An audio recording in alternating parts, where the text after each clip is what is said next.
ஹோலா, நான் உங்க முகமது. இதுதான்டா ஏஐ சேனலுக்கு உங்களை வரவேற்கிறேன். இன்னைக்கு நாம பார்க்க போற டாபிக் வந்து வைப் கோடிங்கை பத்தி பார்க்க போறோம். வைப் கோடிங் எங்க ஆஃபீஸ்ல நான் எப்படி யூஸ் பண்றேன், எங்க டீம்ல எப்படி யூஸ் பண்றோம், இதை பத்தின ஒரு குட்டி ஸ்டோரி உங்களுக்கு நான் சொல்ல போறேன். ஒரு கதை சொல்லிட்டேன் சார். வீடியோக்குள்ள போறதுக்கு முன்னாடி என் சேனலை சப்ஸ்கிரைப் பண்ணாம பார்க்குறவங்க ப்ளீஸ் சப்ஸ்கிரைப் பண்ணுங்க. உங்க ஃப்ரெண்ட்ஸுக்கும் இதை ஷேர் பண்ணி சப்போர்ட் பண்ணுங்க. உங்க சப்போர்ட் எனக்கு ரொம்ப முக்கியம் இந்த சேனல் வந்து டெவலப் பண்றதுக்கு. வாங்க வீடியோக்குள்ள போகலாம். என்னோட கதையை பார்க்கணும்னா சுமார் 3 வருஷத்துக்கு முன்னாடி ஃபிளாஷ்பேக்.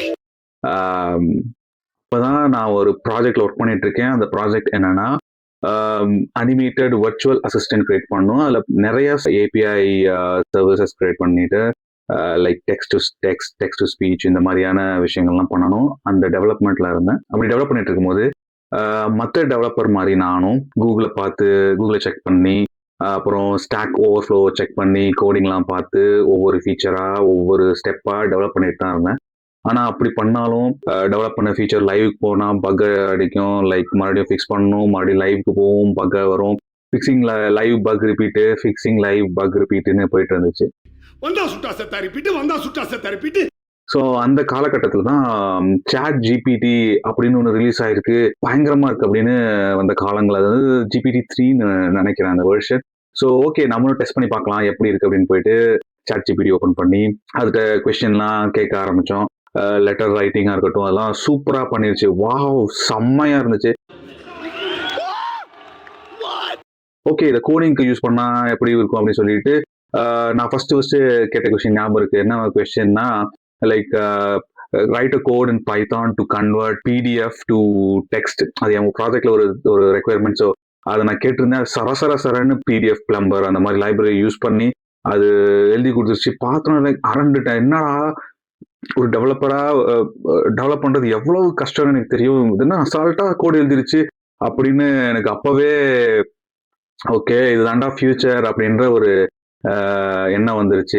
சொல்றோம் பாருங்க, கம்பி கட்டுற கதையெல்லாம் எடுத்து போறோம். சரி, இப்போ நம்மளோட டெவலப்மெண்ட் ஸ்டைல ஏஐ பேஸ் ஸ்டைலா மாத்தலாம் அப்படின்னு சொல்லிட்டு சாட் ஜிபிடி சப்ஸ்கிரைப் பண்ணிட்டு ரெக்குயர்மெண்ட் இருக்கும். ஸோ அதை தூக்கி சாட் ஜிபிடியில் போட்டு கோட் எழுதிட்டு கோடை தூக்கி என்னோட application development VS code use பண்ணிட்டு இருந்தேன். விஎஸ் கோடில் போட்டு ரன் பண்ணி பார்த்துட்டு ஏதாச்சும் எரர் வந்துச்சுன்னா அதை சாட் ஜிபிடி சொல்லிட்டு இந்த மாதிரி எரர் வந்திருக்குன்னு அந்த எரரை போட்டு சொன்னோம்னா மறுபடியும் அது வந்து கோடு கரெக்ட் பண்ணி கொடுக்கும். அதை மறுபடியும் திரும்ப போடணும். ஸோ இந்த மாதிரி இதுல என்ன ஒரு பிரச்சனை இருந்துச்சுன்னா கோடு பெருசாக அதோட அக்யூரசி கம்மியாயிட்டே இருந்தது. ஏன்னா டோக்கன் கண்டெக்ஸ்ட் டோக்கன் அதிகமாயிருச்சு இல்லையா? ஸோ அதோட அக்யூரசி குறைஞ்சிக்கிட்டே வந்துச்சு. அப்போ என்ன பண்ணணும், மறுபடியும் அதுக்கு எக்ஸ்பிளைன் பண்ணணும். புது சாட்டை ஓப்பன் பண்ணிட்டு மறுபடியும் ஃபர்ஸ்ட் இருந்து எக்ஸ்பிளைன் பண்ணணும். இந்த மாதிரிலாம் பண்ணியிருக்கிற அப்படின்னு ஷார்ட்டாக கொடுத்துட்டு இல்லை ப்ரீவியஸ் சாட்டை காப்பி பண்ணி அதை சம்மரைஸ் பண்ணி அதை கொடுத்துட்டு நீ இதெல்லாம் பண்ணியிருக்கிற, எனக்கு இந்த மாதிரி புது ஃபீச்சர் கோடிங்கை சேஞ்ச் பண்ணி கொடு அப்படிலாம் சொல்லிட்டு இருக்கணும். அண்ட் அஃப்கோர்ஸ் லைக் அக்யூரசி வந்து மாடலோட அக்யூரசியும் அவ்வளோ இல்லை. அது அப்படி 3.5 4O இந்த மாதிரி மாடல்ஸ்லாம் வந்துச்சு. கொஞ்சம் கொஞ்சமாக அக்யூரசியும் டெவலப் ஆகிட்டு இருந்துச்சு. ஸோ இந்த மாதிரி என் டெவலப்மெண்ட் போயிருந்துச்சு. டெவலப்மெண்ட் ஸ்பீடும் இன்க்ரீஸ் ஆச்சு. ஃபார் எக்ஸாம்பிள் இதில் வந்து 50% ஏஐ 50% ஹியூமன் கான்ட்ரிபியூஷன்ற மாதிரி போயிட்டு இருந்துச்சு. அதுக்கப்புறம் இந்த மாதிரி பண்ணிட்டு இருக்கோம். ஒரு நாள் என் மேனேஜர் கூப்பிட்டு இந்த மாதிரி குர்சர் அப்படின்னு ஒன்று வந்திருக்கு. ஸ்பானிஷ் மேனேஜர், அவர் ஸ்பானிஷ்ல வந்து சியூ வந்து கூ அப்படிதான் அப்படியே ப்ரொனவுன்ஸ் பண்ணுவாங்க. ஸோ ஜஸ்ட் இன்ஃபர்மேஷன் சொல்றேன். ஸோ குர்சர் அப்படின்னு வந்திருக்கு. அதை நம்ம கர்சர்னு சொல்லுவோம். ஸோ வந்திருக்கு பாரு அப்படின்னு சொன்னோன்னா சரி, என் மேனேஜர் என்ன பண்ணுவார்னா என்னென்ன லேட்டஸ்ட் டெக்னாலஜி வந்திருக்கோ என்கிட்ட கொடுத்து, என்னோட ஜாப் நேச்சர் அப்படிதான். நான் வந்து லேட்டஸ்ட் டெக்னாலஜியை வந்து என் சைட்லேருந்தும் நான் வந்து லைக் ரிசர்ச் பண்ணுவேன். அவங்களும் என் மேனேஜர் சொல்றதையும் நான் டீப்பாக ரிசர்ச் பண்ணி ஒர்க் ஆகுமா ஒர்க் ஆகாதா அப்படின்னு பார்க்கறது என்னோட ஒன் ஆஃப் த ஜாப் அது. ஸோ அந்த ஓகே வந்திருக்கு, என்ன பண்ணலாம் டெஸ்ட் பண்ணி பார்க்கலாம்னு சொல்லிட்டு பார்த்தா அது ஓப்பன் பண்ணா அந்த ஐடி வந்து விஎஸ் கோட் மாதிரி, விஷுவல் ஸ்டுடியோ கோட் மாதிரி இருக்கு. அண்ட் வித் சாட் பாட்டோட இருக்கு. ஸோ என்னோட ரெக்குயர்மெண்ட்லாம் அதில் போட்டேன்னா அது கோட் எழுதி தருது. அப்புறம் அதோட அப்கிரேடட் ஃபீச்சராக வந்து கோடை அதுவே ரீப்ளேஸ் பண்ணுச்சு. இனிஷியலாக கோட் ரீப்ளேஸ்மெண்ட்ல அது வந்து தப்பு பண்ணும். நம்ம கோடை ப்ராப்பராக செலக்ட் பண்ணி இதை ரீப்ளேஸ் பண்ணு அப்படின்னு சொன்னாதான் ரீப்ளேஸ் பண்ணும். அப்புறம் போக போக அது ஸ்மார்ட் ஆகிட்டே இருந்துச்சு. அதில் வந்து பெஸ்ட் மாடலான கிளாட் மாடல் வந்து நான் ட்ரை பண்ண ஆரம்பித்தேன். Claude is one of the best, not one of the best, இப்போ இருக்கிறதுலே பெஸ்ட் மாடல் கிளாட் தான். கோடிங்க்கு நீங்க நோட் பண்ணி வச்சுக்கோங்க. ஸோ இப்போ கரண்டாக கிளாட் ஓப்பஸ் 4.6, சோனட் 4.6 வெரி பவர்ஃபுல்லாக இருக்குது. இப்போ கரண்டாக நான் என்டையர் அப்ளிகேஷனை இதை வச்சு நான் வந்து சிங்கிள் ப்ராம்ப்டில் நான் டெஸ்ட் பண்ணி அதை சக்சீட் பண்ணியிருக்கிறேன். Okay, back to the story. So இந்த மாதிரி க்ளாடை வச்சு கர்சரில் செய்யும் போது ஓகே கொஞ்சம் கொஞ்சமாக பெட்டராக இருந்துச்சு. என் கோட் டெவலப்மெண்ட்டும் நானே போய் ஃபிக்ஸ் பண்ணாமல் அதுவே எனக்கு ஃபிக்ஸ் பண்ணி கொடுத்துச்சு. இதுலேயும் என்ன ப்ராப்ளம்னா லைக் சாட் ஹிஸ்ட்ரி இன்க்ரீஸ் ஆக ஆக அது அக்யூரசி குறைஞ்சிக்கிட்டே வருது. பிகாஸ் த மாடலோட டோக்கன் லென்த்லாம் அப்போல்லாம் வந்து லைக் 100K கான்டெக்ட் லென்த் தான் இருக்கும். ஸோ அந்த மாதிரி இப்போலாம் 1 million கான்டெக்ட் லென்த்லாம் வந்துருச்சு மாடலுக்கு. ஸோ அப்போ என்ன பண்ணால் அகெயின் நியூ சாட்டு அது மாதிரி எக்ஸ்பிளைன் பண்ணணும். அதுக்கப்புறம் இன்னொரு இம்ப்ரூவ்மெண்ட் என்ன கொண்டு வந்தாங்கன்னா நம்மளோட லைக் ஃபைல்ஸ் எல்லாத்தையும் அதுவே ரீட் பண்ணி இண்டெக்ஸ் பண்ணி வச்சுக்கும். ஸோ ஒரு ரெக்வயர்மெண்ட் கேட்டால் அதுக்கு புரியும், ஓகே இதெல்லாம் ஃபைல்ஸ் இதில் தான் போய் மாற்றணும் நம்ம சொல்லாமே அது நம்மளுக்கு சூப்பராக மாற்றி கொடுத்துரும். ஓகே, அப்போ நம்ம ப்ராஜெக்ட் ஃபுல்லாக இதுலேயே டெவலப் பண்ணலாம்னு சொல்லிட்டு எங்களோட அந்த வர்ச்சுவல் அசிஸ்டன்ட் ப்ராஜெக்டை நாங்கள் ஃபுல்லாக அதுலேயே டெவலப் பண்ணோம். It was amazing thing. Like நான் வந்து சொல்ல போனால் கோடு யோசிச்சு ஒரு 2 வருஷம் இருக்கும். எடுத்தாலும் ஏஐல போயிட்டு டக்குன்னு அதை போட்டு டைப் பண்றாங்க. அப்போ எப்படிடா உங்களுக்கு நான் ஸ்கில் வளரும்? ஈவன் அலிபாபா ஃபவுண்டர் சொன்ன மாதிரி English is a new coding language ஆயிடுச்சு. ஸோ ப்ராம்ப்டை கொடுத்து அதுக்கு கோடு வாங்கி பண்ற மாதிரி தான் என்னோட ஃபுல் டெவலப்மெண்ட் ஆச்சு. ஜூனியர்ஸுக்கும் அதை வந்து எப்படி யூஸ் பண்ணணும், எப்படி எஃபெக்டிவா யூஸ் பண்ணணும்னு சொல்லியிருக்கிறோம். ஸோ அவங்களும் டெவலப்மெண்ட்டுக்கு அந்த மாதிரி தான் யூஸ் பண்றாங்க. அப்போ ஒரு ஜூனியர் வந்து இந்த மாதிரி ஆன்டி கிராவிட்டின்னு ஒன்று இருக்கு பாத்தீங்களா அப்படின்னு சொன்னா, ஓகே என்னடா நீ எதுவும் செக் பண்ண மாட்டேன், எல்லாரும் யாராச்சும் சொல்லணுமா அப்படின்னு கேட்டீங்கன்னா, லைக் என்னோட எதுவுமே நானும் டெஸ்ட் பண்ணுவேன், நான் ரிசர்ச் பண்ணுவேன். பட் யாரு ஈவன் ஜூனியர் ஆகட்டும் அவங்க ஒரு ஐடியா கொடுத்தாங்கன்னா அதை நான் கன்சிடர் பண்ணுவேன். பிகாஸ் இந்த ஏஐ ஃபீல்ட்ல சம்டைம்ஸ் சீனியர்ஸை விட ஜூனியர் வந்து ரொம்ப குவிக்கா பிரைட்டா ஐடியாஸ் கொண்டு வருவாங்க. Like their brains are more faster. So அவங்களோட ஐடியாவும் கேட்டு நான் இது பண்ணுவேன். ஆன்டி கிராவிட்டி ஐடியா ஓப்பன் பண்ணா லைக் லேட்டஸ்ட் கிளாட் மாடல் அவன் வந்து ஃப்ரீயா கொடுத்தான், அன்லிமிட்டட் டோக்கன் கொடுத்தான். ஓகேடா அடிச்சு நவுத்து அப்படின்னு சொல்லிட்டு டெவலப்மெண்ட்டுக்குலாம் எல்லா டெவலப்மெண்ட்லையும் அதை யூஸ் பண்ண ஆரம்பிச்சோம். ஆன்டி கிராவிட்டி யூஸ் பண்ணிட்டு டெவலப் பண்ண ஆரம்பிச்சோம். அப்புறம் வந்து சரி நம்ம கர்சரே வேணாம், ஆன்டி கிராவிட்டி சூப்பரா இருக்கு, கர்சருக்கு ஏன் அப்போ 20 யூரோ கட்டணும். ஸோ கர்சருக்கு ஏன் கட்டணும்னு சொல்லிட்டு கர்சரை வந்து அன்இன்ஸ்டால் பண்ணிட்டு ஆன்டி கிராவிட்டி வச்சு டெவலப் பண்ண ஆரம்பிச்சோம். எங்களோட ப்ராக்ரஸும் நல்ல இம்ப்ரூவ் ஆச்சு. ஸோ இந்த மாதிரி டெவலப் பண்ணிட்டு இருக்கும் போது ஆன்டி கிராவிட்டியில கூகுள் என்ன வேலையை பார்த்துட்டாங்கன்னா, நம்ம ஒர்க் பண்ணிட்டு இருக்கும்போது கொஞ்ச நேரம் கழிச்சு லைக் பவர்ஃபுல் மாடல்ஸ் சூஸ் பண்ற ஆப்ஷன்ஸ் இருக்கும் அந்த இதுல. ஸோ பவர்ஃபுல் மாடல் நம்ம சூஸ் பண்ணி வச்சிருந்தாலும் கொஞ்சம் டைம் யூஸ் பண்ணதுக்கு அப்புறம் அந்த மாடல் அவன் வந்து பேக்எண்ட்ல ஸ்விட்ச் பண்றான். இது அஃபிஷியலா யாரும் இது பண்ணது கிடையாது. ஆனா நான் ஃபீல் பண்றேன்னா பேக்எண்ட்லேயே ஸ்விட்ச் பண்ணிடுவான். ஏன்னா அது வந்து கிரேசியா பிஹேவ் பண்ண ஆரம்பிக்கும். லைக் ஒரு முட்டாள் மாதிரி, ஒரு ஃபர்ஸ்ட் ஒரு எக்ஸ்பர்ட் மாதிரி இருந்துட்டு அதுக்கப்புறம் முட்டாள் மாதிரி பிஹேவ் பண்ண ஆரம்பிக்கும். தப்பா கோடை மாற்றி வைக்கும், எல்லா வேலையும் பண்ணும். நோய் என்ன நீ பைத்தியக்காரனவே நினைச்சிருக்கிறல்ல நீ. அதுக்கப்புறம் ஒரு ஸ்டேஜ்ல என்னடா இவங்க எப்படி பண்றாங்க, அதுவும் அவங்களுக்கு வந்து 16 யூரோ காசு கட்டினதுக்கு அப்புறம் வந்து இந்த மாதிரி வேலையா பாக்குறாங்கன்னு சொல்லிட்டு. அது மட்டும் இல்லாம அவங்களுக்கு பெரிய டிராபேக் என்னன்னா, அவங்க சாட் பாட் ஹிஸ்டரியை மெயின்டைன் பண்ண மாட்டாங்க. டோக்கன் லிமிட் 1 million இருக்கு. ஜெமினாய் இப்போ புது மாடல் ஜெமினாய் ப்ரோக்கெல்லாம் இருக்குன்றதுக்காக அப்படியே சாட் ஹிஸ்டரியில இருக்க எல்லாத்தையும் கொடுத்து நம்ம டோக்கனை அப்படியே உறிஞ்சிருவான். ஒரு 4-5 ஃபீச்சர் செய்யறதுக்குள்ள எல்லா டோக்கனும் காலி ஆயிரும். அந்த இதை வந்து கர்சர் வந்து சூப்பரா மெயின்டைன் பண்றான். ஏன்னா கர்சர்ல சாட் ஹிஸ்டரியை ஒரு லெவலுக்கு அப்புறம் அதை சம்மரைஸ் பண்ணி மறுபடியும் சாட்ல கொடுப்பான். நீ அதுல ஒரு மீட்டர் மாதிரி இருக்கும், ஒரு அது வந்து லைக் ஃபுல் ஆனதுக்கு அப்புறம் அந்த சாட் ஹிஸ்டரியை சம்மரைஸ் பண்ணி நம்மளுக்கு சாட்ல ஆட் பண்ணிக்கும். ஸோ தட் நம்ம டோக்கன் யூட்டிலைசேஷன் வந்து ரொம்ப லைக் ப்ராப்பரா டோக்கனை யூட்டிலைஸ் பண்ணுவாங்க. இவங்க ஆன்டி கிராவிட்டி கண்ணாப்படம் யூஸ் பண்ணி டோக்கனை உறிஞ்சிருவாங்க. பட் அவங்க ஒரு நியூ ஃபீச்சர் கொண்டு வந்தாங்க.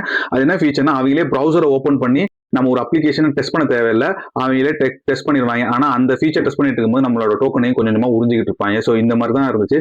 ஓகே, ஒரு லெவலுக்கு மேல ஆன்டி கிராவிட்டி வேணாம், மறுபடியும் கர்சருக்கே போகலான்னு சொல்லிட்டு கர்சர்லயே இப்போ நாங்க எல்லா டெவலப்மெண்ட்டையும் கர்சர்ல தான் பண்றோம். கர்சர்ல பண்ணும்போது அவங்களோட லைக் சாட் ஹிஸ்டரி மேனேஜ்மெண்ட் ரொம்ப ப்ராப்பரா இருக்கு.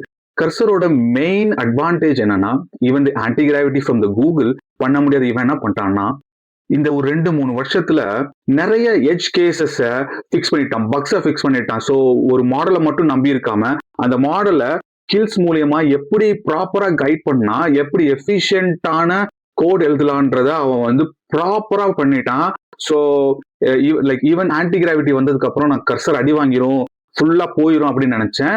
ஆனா கர்சர் வந்து லைக் அதுதான், லைக் ஈவன் ஒரு பிக் ஜெயண்ட் கம்பெனி இருந்தாலும் சின்ன கம்பெனியா இருக்கிறவங்க வந்து அந்த நீஷ்ல ப்ராப்பரா பண்ணாங்கன்னா their product going to be like huge. அதுதான் இப்போ வந்து நான் நிறைய டூல்ஸ் யூஸ் பண்ணியிருக்கேன். லைக் TRAE ட்ரேன்னு ஒரு சைனீஸா நினைக்கிறேன். அந்த IDE, Claude, Code IDE, terminal IDE, கோடெக்ஸ்ன்ற ஐடி, நிறைய ஐடி யூஸ் பண்ணியிருக்கிறேன். இவங்கள்ட்ட எல்லாம் இல்லாத கர்சர் என்ன இருக்குன்னா, லாட்ஸ் ஆஃப் யூஸ் கேசஸ் அவன் ஃபில் பண்ணிட்டான். எட்ஜ் கேசஸ்ன்னு சொல்லக்கூடிய லைக் சின்ன சின்ன விஷயத்த அவன் கரெக்ட் பண்ணிட்டனால அந்த மாடல் பர்ஃபெக்டா என்ன சேஞ்ச் பண்றோன்ற எக்ஸாக்டா அது சேஞ்ச் பண்ணும். ஈவன் நான் பேசிக்கலா நான் ரொம்ப சோம்பேறி. ஸோ ரொம்ப ப்ராம்ப்ட்லாம் நான் வந்து கொடுக்க மாட்டேன். எனக்கு என்ன தோணுதோ ஒரு ஒரு லைக் தங்கிலீஷ்ல சும்மா கொடுக்கறது சென்ட் மீ திஸ் தட்னு போட்டு ஓட்ட இங்கிலீஷ்ல வச்சு அடிக்க போற அவ்வளவுதானே மாட்டேன்னு சொல்லி கொடுக்கறது. அதுவும் அது புரிஞ்சுக்கிட்டு எனக்காக வந்து கோட பர்ஃபெக்டா எழுதி எங்க மாத்திரமோ மாத்தி அது கொடுக்கும். ஈவன் ஆஃப்டர் தட் ஓகே இவன் கர்சர் டோக்கன்ஸ்லாம் இது பண்றான், நம்ம கம்பெனியில இருக்க லோக்கல் மாடல்ஸை வச்சு நம்ம ஒரு அப்ளிகேஷன் பண்ணா என்ன அப்படின்னு சொல்லிட்டு இப்போ கரண்டா அது ஒரு போயிட்டு இருக்கு. லைக் கோடிங் அப்ளிகேஷனை நாங்க கோடிங் அப்ளிகேஷன் வச்சே எழுதிட்டு இருக்கிறோம். அப்பதான் தெரியுது பட் மாடலோட பவரை மட்டும் வச்சு இது பண்ண முடியாது, அதோட ஸ்கில்ஸ் ப்ராப்பரா டிஃபைன் பண்ணணும். ஆட்டோ ஹீலிங்ன்ற ஒரு கான்செப்ட் இருக்கு. அது என்னன்னா லைக் வர அவுட்புட்டா ஆட்டோமேட்டிக்கா அந்த அவுட்புட் வந்து கமாண்ட் ப்ராம்ப்ட்ல ரன் பண்ண அவுட்புட்டா இருக்கலாம், இல்ல வெப்ல ஒர்க் பண்ற அவுட்புட்டா இருக்கலாம். அதை வந்து திரும்ப கரெக்டா வந்து அதுகிட்ட பாஸ் பண்ணி மறுபடியும் அதை ஆட்டோமேட்டிக்கா ஃபிக்ஸ் பண்ண வைக்கணும். இதுதான் அந்த இது. ஸோ இதை டெவலப் பண்ணும் போது தான் கர்சர் எவ்வளவு மெனக்கெட்டு இந்த வேலையை பார்த்துருக்கான் அப்படின்றது தெரியுது. இந்த மாதிரி தான் நாங்கள் வைப் கோடிங் யூஸ் பண்ணிட்டு இருக்கோம். இந்த வைப் கோடிங் யூஸ் பண்ணிட்டு இருக்கனால இப்ப எங்க கம்பெனில என்ன மாற்றம் ஏற்படுதுன்னா, டெவலப்பரா இருக்கிறவங்களுக்கு உண்டான தேவைகள் குறைஞ்சிக்கிட்டே வருது. ஏன்னா நாங்க கர்சர் யூஸ் பண்றோம், அது மாதிரி ஐடி யூஸ் பண்றோம். அதுக்கு பதிலா ஃபங்க்ஷனல் நாலேஜ் இருப்பாங்கல்ல, ஸோ அவங்கள்ட்ட கர்சர் மாதிரியானதை கொடுத்து அவங்களோட ஃபங்க்ஷனல் நாலேஜை நாங்க ஒரு ப்ராடக்டாவே மாத்திடுறோம். இப்போ அவங்களுக்கு வந்து ரொம்ப புரியணும்லாம் அவசியம் கிடையாது. இந்த மாதிரி பண்ணு, லைக் எங்களுக்கு என்னென்ன லாங்குவேஜ்ல வேணும், எப்படி இருக்கணும்ன்றத மட்டும் நாங்க கொடுத்துருவோம். அது ஒரு ஸ்கில்லா கொடுத்துட்டா அதை அவங்க அப்லோட் பண்ணி இந்தந்த கிரைட்டீரியால இருக்கணும், இந்த செக்யூரிட்டி மெஷர்லாம் இருக்கணும்ன்ற ஃபைல அந்த கர்சர்ல போட்டு அது ஃபாலோ பண்ணிட்டு அவங்களோட ஃபங்க்ஷனல் நாலேஜை அப்படியே ப்ராடக்டா மாத்துருவாங்க. உதாரணமா ஒரு ப்ரொக்யூர்மெண்ட் மேனேஜர் இருந்தாருன்னா ப்ரொக்யூர்மெண்ட் ப்ராசஸ்லாம் எப்படி போகுதுன்ற இதை அவருக்கு வந்து நல்லாவே தெரியும். அது அந்த கம்பெனில எப்படி நடக்குன்றத அவருக்கு சூப்பரா தெரியும். ஸோ அதை அப்படியே ப்ராடக்டா மாத்துவார். ஒருத்தர் நான் பார்த்துட்டு ஓகே இப்போ ஃபங்க்ஷனல் பீப்புள்கிட்ட கோடிங் டூல் கிடைச்சிருச்சு, இன்னுமே என்ன ஆக போதோ, நம்மளுக்கெல்லாம் படிச்சிருவாங்க அப்படின்ற மாதிரியான ஒரு ஹெட் ஆஃப் ஏஐயா என்னோட ஜாப் சீப் அண்ட் எஃபெக்டிவா எப்படி ஒரு மாடலை ஹேண்டில் பண்ணணும், ஒரு ரிசோர்ஸ் ஹேண்டில் பண்ணணும், சர்வர் ஹேண்டில் பண்ணணுன்றதான் என்னோடது. ஸோ அந்த வகையில டெவலப்பருக்கு செய்யற வேலையே இந்த ஏஐ கோடிங் டூல்ஸ் செய்யறனால ஸோ டெவலப்பரை வந்து நாங்கள் வந்து ரெக்ரூட் பண்றது கம்மி பண்ணிடுவோம். ஆல்ரெடி என்ன ப்ராடக்ட் நாலேஜ் இருக்கவங்கள்ட்ட இந்த வேலையை கொடுத்துருவோம். ஸோ இதுதான் ஒரு ஜென்ரலான நாங்கள் என்ன வைப் கோடிங் யூஸ் பண்றோன்றத நான் சொல்லிட்டேன். அதுல ஒவ்வொரு இதுலையுமே ஒவ்வொரு ப்ராடக்டை பத்தி நான் டீட்டெயில்டா உங்களுக்கு இன்னொரு வீடியோல போடுறேன். அதை பத்தி எனக்கு கமெண்ட்ல சொல்லுங்க, என்ன மாதிரி நான் பண்ணணும். என்னோட வர்ச்சுவல் அசிஸ்டன்ட் ஆகட்டும், இல்ல இப்போ லேட்டஸ்டான ப்ராஜெக்ட் வந்து ஒரு என்டையர் கம்பெனியில இருக்க ஒவ்வொரு ஆளுங்களையும் ஒரு ஏஐ ஏஜென்ட்டா கிரியேட் பண்றது. உதாரணமா சிஇஓ ஏஜென்ட், மேனேஜர் ஏஜென்ட், அப்புறம் ப்ரொக்யூர்மெண்ட் மேனேஜர் ஏஜென்ட் ப்ராஜெக்ட் பண்ணிட்டு இருக்கேன். ஸோ அதை பத்தின டீட்டெயில்டா ஒரு தடவை நான் உங்களுக்கு கார்பரேட் கம்பெனில எப்படி ஏஐ ஏஜென்ட்ஸ் யூஸ் பண்றாங்கிறத போடுறேன். ஸோ இதுதான் வைப் கோடிங் பத்தின இது. இதுல உங்களுக்கு உண்டான டேக் அவே என்ன? இப்ப சாஃப்ட்வேர் டெவலப்பரா கரண்டா இருக்கிறவங்க நீங்க என்ன பண்ணணும்னா, prompt based AI based software development நீங்க வந்து ஃபோக்கஸ் பண்ணணும். ஏஐ இன்ஜினியரிங்கை மெயினா ஃபோக்கஸ் பண்ணணும். லைக் ஏஐ டூல்ஸ் எப்படி யூஸ் பண்றது, எப்படி ஆட்டோமேட் பண்றது, இதெல்லாம் தான் தெரிஞ்சுக்கணும். ஏன்னா கோடிங் எழுதுறது இனிமே தேவைப்படாது. என்னடி சொல்ற? நீ என்ன சொல்ற? என்னடி சொல்ற? அது டிப்ளாய் பண்றதுக்கு மாடல்ஸ் இருக்கு, அதை ஆட்டோமேட் பண்றதுக்கு எல்லாத்துக்கும் மாடல்ஸ் இருக்கு. ஆனா இதை யூஸ் பண்ண தெரிஞ்சவங்க தான் இப்போதைக்கு தேவைப்படுவாங்க. ஸோ அதை பேஸ் பண்ணி உங்களோட ஸ்டடீஸை இது பண்ணுங்க, ப்ராஜெக்டை இது பண்ணுங்க. இப்படிதான் நீங்க வந்து இந்த வைப் கோடிங் கல்ச்சர்ல நீங்க வர முடியும். ஸோ உங்களோட மைண்ட் செட்டை மாத்துங்க. இனிமே நீங்க யோசிச்சு கோடிங் எழுதுறது தேவைப்படாது. ஏஐ யூஸ் பண்ணி கோடிங் பண்றவங்க தான் தேவைப்படுவாங்க. ஆனா ஏஐ யூஸ் பண்ணி கோடிங் பண்றதுனா டூல் இருக்கே, உங்களை எதுக்கு எடுக்கணும் அப்படின்னு நிறைய கம்பெனி யோசிப்பாங்க. என்னங்க எனக்கு ஒண்ணுமே புரியல. அதுதான் எனக்கும் புரியல. இதுதான் உங்களோட எக்ஸ்பர்டீஸை ஏஐ இன்ஜினியரா இல்ல வந்து ப்ராடக்ட் டெவலப்பரா ப்ராடக்ட் ஐடியா உள்ளவரா, கியூரியாசிட்டி உள்ளவரா, இன்ட்ரெஸ்ட் உள்ளவரா, ஒரு இனோவேட்டிவா இருக்கணும் ஒவ்வொரு இதுலயுமே. அந்த மாதிரி ஆளுங்களை தான் இனிமே எடுப்பாங்க. லைக் பிளேன் கோடருக்கு ஆப்பர்ச்சுனிட்டி கம்மியாயிட்டே வருது. ஒரு ஸ்டேஜ்ல வந்து 0 ஆயிடும். எல்லா வீடியோலயும் இதான் சொல்ல போறேன். உங்களை நீங்க எல்லா டேவும் அப்டேட் பண்ணிக்கிங்க. ஃபியூச்சர்ல இன்னும் பல வீடியோ இதை பத்தி போடலான்னு இருக்கேன். நீங்க கமெண்ட் பண்ணுங்க எந்த மாதிரி வீடியோ உங்களுக்கு தேவைப்படும்னு. ஸோ அதையும் பேஸ் பண்ணி நான் வீடியோ போடுறேன். நீங்க வந்து இந்த சேனலை சப்ஸ்கிரைப் பண்ணி சப்போர்ட் பண்ணுங்க. நீங்க பண்ற சப்போர்ட்ல தான் எனக்கு ஒரு மோட்டிவேஷனா இருக்கும். பல வீடியோஸ் போடுறதுக்கும் எனக்கு ஹெல்ப்ஃபுல்லா இருக்கும். மற்ற மக்கள் இதனால பயனடையணுன்றது தான் என்னோட முதல் குறிக்கோளா இருக்கும். ஸோ அதுக்கேற்ற மாதிரி நான் வீடியோஸ் போடுறேன். இன்னைக்கு வீடியோ அவ்வளோதான். இன்ட்ரெஸ்டிங்கா இருந்திருக்கும்னு நினைக்கிறேன். ரொம்ப சந்தோஷமா இருக்கும் கூட பேசுனது. ஸோ நெக்ஸ்ட் வீடியோ சந்திப்போம். Until then bye from Muhammad, ஸ்பெயின்ல இருந்து. இதுதான்டா AI.